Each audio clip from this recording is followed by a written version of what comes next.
Le dispositif d'allocation de chômage, il est inefficace. 5905 chômeurs ont été placés au sein du marché de travail sur 1 880 000 et quelques. Le taux de création d'emplois est de 0,3%. L'allocation de chômage nous a coûté en 2024 plus de 3,3 milliards de dollars.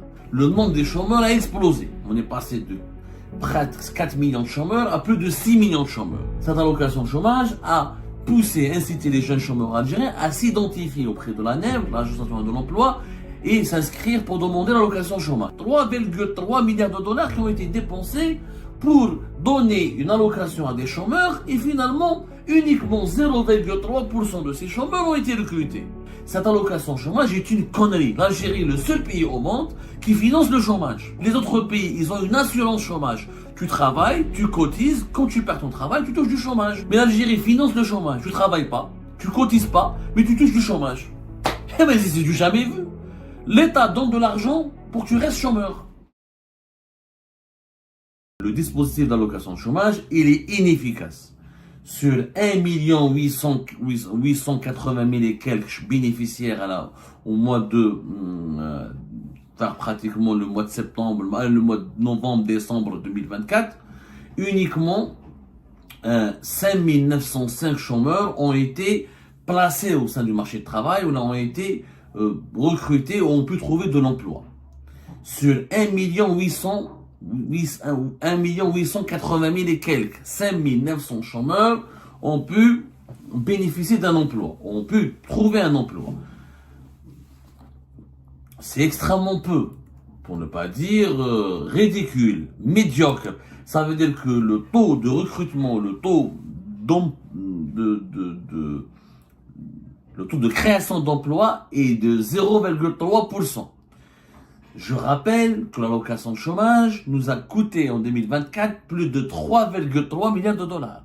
Donc il est normal, il est légitime, pour ne pas dire même obligatoire et salutaire de la part de la Cour des comptes, de vérifier l'utilité, l'efficacité de ce dispositif qui coûte beaucoup d'argent à l'État algérien. Ce problème de sanctions, de censure, de la dictature du mensonge et du silence. Moi, je vais parler de la dictature du silence et du mensonge.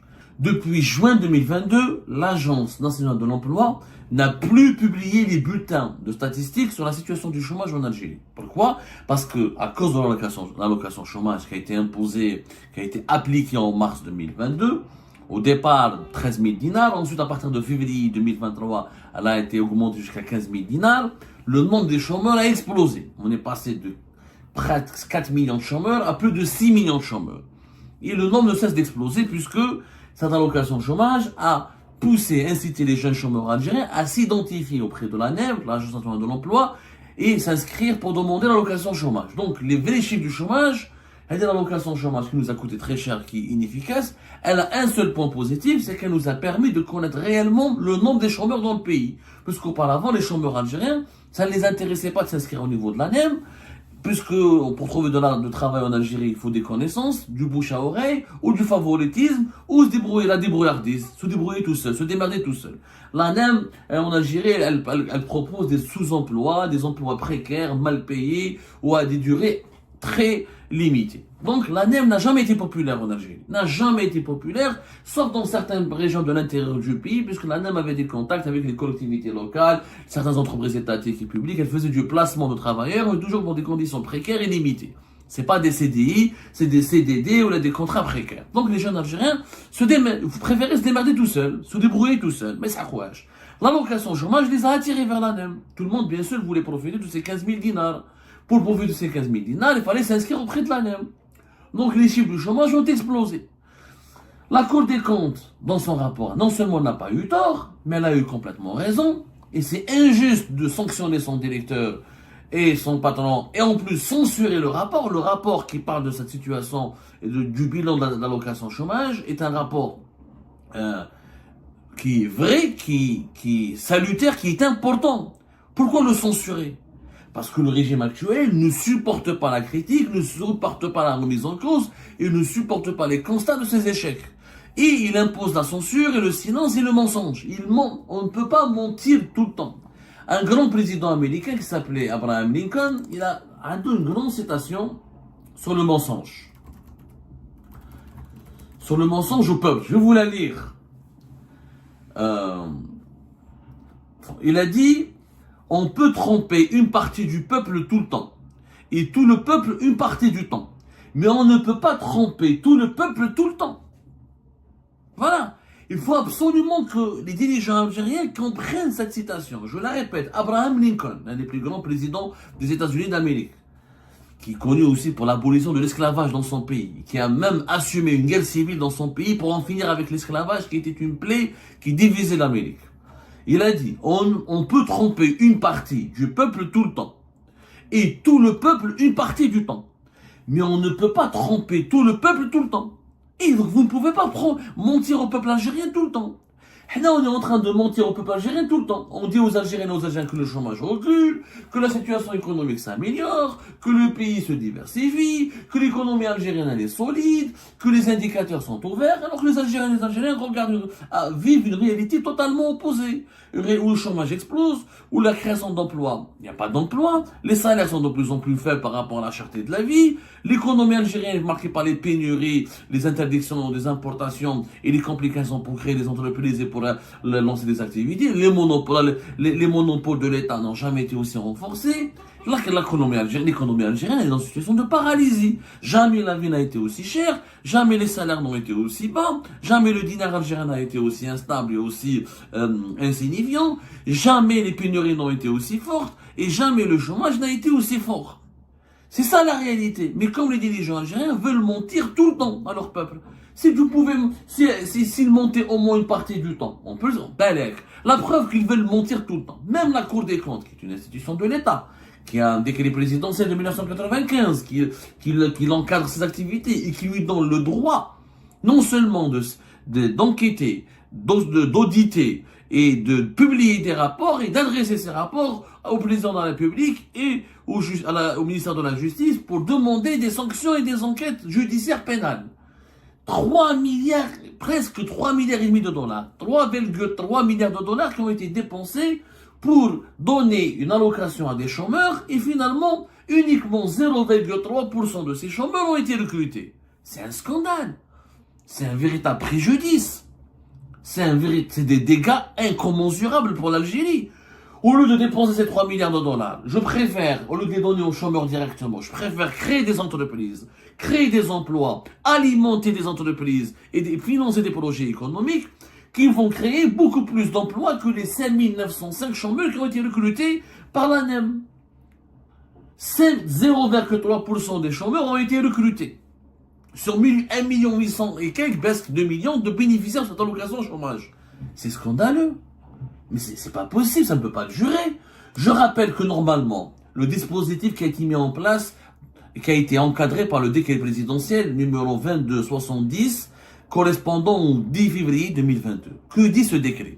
Cette allocation chômage, normalement, elle donne aux chômeurs le droit de toucher une allocation pendant 6 mois et renouvelable une seule fois, c'est-à-dire à tout casser, tu peux pas dépasser 12 mois d'allocation chômage, une année, ce qui est considérable pour un pays de la taille avec des moyens limités et c'est pas un grand pays développé, l'Algérie, c'est pas un pays aussi riche que cela, l'Algérie. C'est déjà considérable, mais en échange, en contrepartie de cette allocation chômage, le chômeur ne peut pas refuser 2 offres d'emploi qui correspondent à ses qualifications. Il ne peut pas refuser une formation que lui propose l'ANEM. Et il ne peut pas refuser que l'ANEM lui propose de l'emploi dans des métiers qui sont sous tension. Voilà, le décret est clair. Le refus du bénéficiaire de 2 offres d'emploi correspondant à ses qualifications, le refus du bénéficiaire d'une formation visant à améliorer son employabilité. Et si par exemple il bénéficie d'un revenu dans le marché informel, ou que sa femme, il est marié, sa femme bénéficie d'un revenu, normalement, entraîne l'annulation d'allocation au chômage. Cela signifie quoi? Cela signifie que l'ANEM, normalement, en échange, au moment du versement de pendant la durée du versement de cette allocation au chômage, elle était censée offrir 2 emplois, au moins, aux chômeurs. Et leur offrir une formation.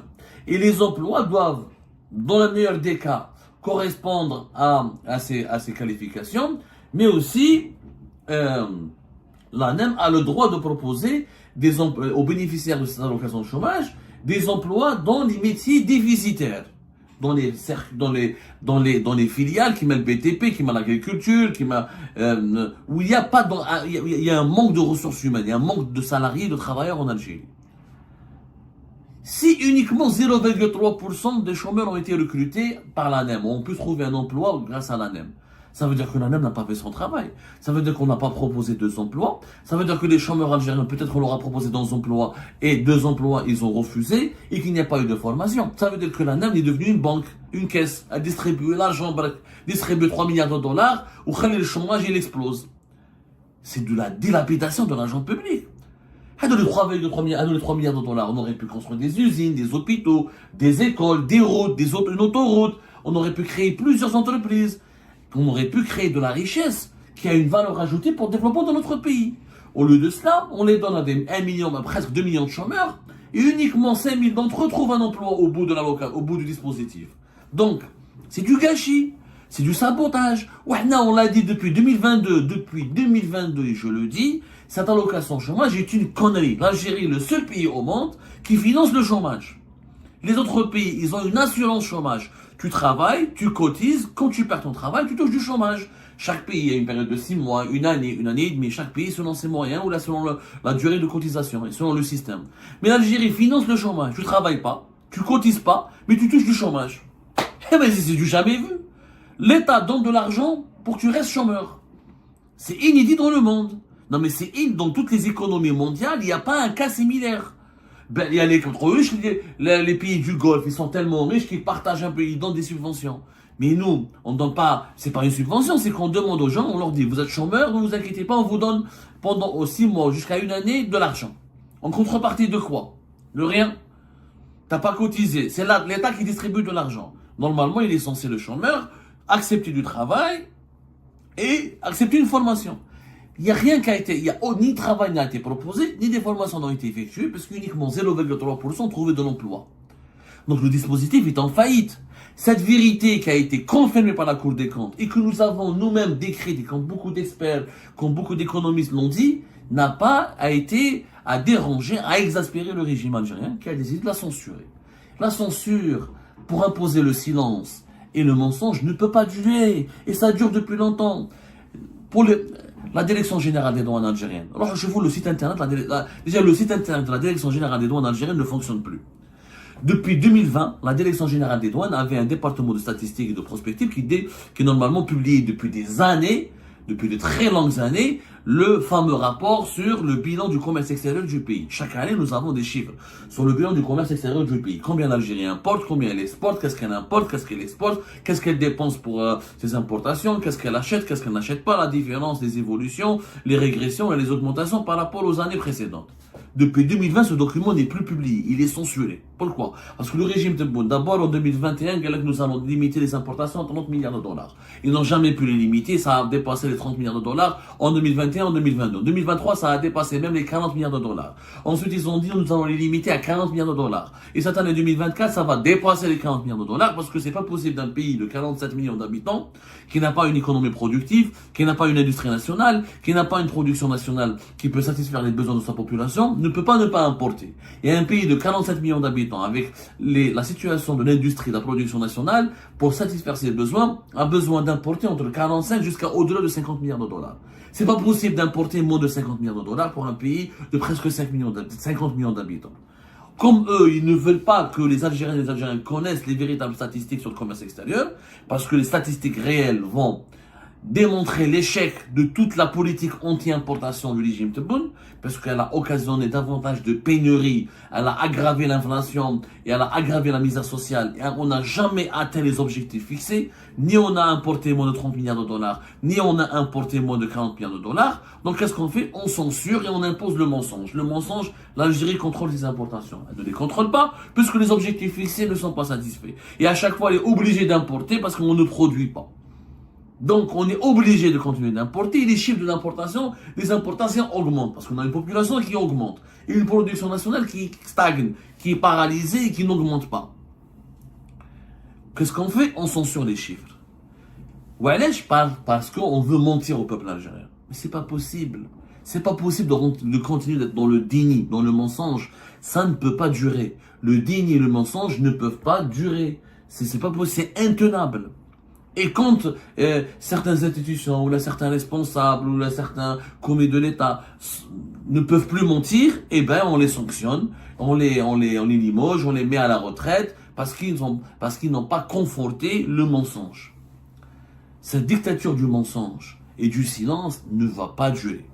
Et ben c'est la fin de cette vidéo les amis, je vous remercie comme d'habitude pour avoir suivi jusqu'à la fin. N'oubliez pas de nous laisser vos commentaires et vos réactions sur la vidéo et de vous abonner à la chaîne si vous n'êtes pas encore abonné. Donc je vous remercie vraiment très chaleureusement pour votre soutien à notre chaîne. Nous avons dépassé les 28 000 abonnés et nous avons comme objectif les 30 000 avant la fin du mois si c'est possible ou pendant le mois prochain. Donc voilà, merci beaucoup pour votre soutien et vos abonnements.